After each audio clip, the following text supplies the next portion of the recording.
Comment envisager un avenir du travail meilleur? Comment prendre en compte le potentiel de la digitalisation et des nouveaux modèles de travail?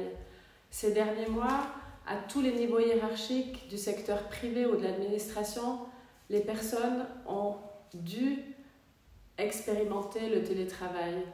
Elles ont dû apprendre de manière rapide à utiliser les nouvelles technologies, que ce soit vraiment à tous les niveaux des organes hiérarchiques. Cette accélération des technologies, évidemment, se poursuivra, elle ne va pas s'arrêter ici. Or, même les personnes qui étaient avant sceptiques par rapport à ces nouvelles technologies ont aujourd'hui la possibilité de les adopter et de les appréhender.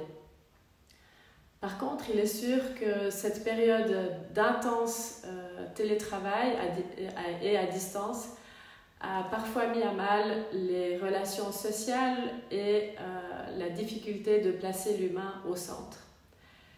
Les chiffres démontrent aujourd'hui qu'en Europe, entre 40 et 70% des travailleurs ont effectué du télétravail. On sait déjà aujourd'hui qu'un grand nombre d'entreprises et des grandes entreprises ont décidé qu'une partie de leurs travailleurs ou de leurs tâches seront exclusivement exécutées à domicile ou à distance. Il faudra à l'avenir trouver un équilibre entre les relations de travail en présentiel et les relations de travail à distance. Et cet enjeu est primordial. Il faudra, et cela nous le savions déjà avant cette crise, intensifier et améliorer les compétences des travailleurs, mais aussi des managers en matière de digitalisation, évidemment, mais aussi en matière de compétences sociales. Ce qu'on entend par compétences sociales, ce sont par exemple l'empathie, la créativité, le jugement, l'interconnexion intellectuelle. Et l'amélioration des compétences tout au long de la vie et sur le lieu de travail, évidemment, va continuer de croître.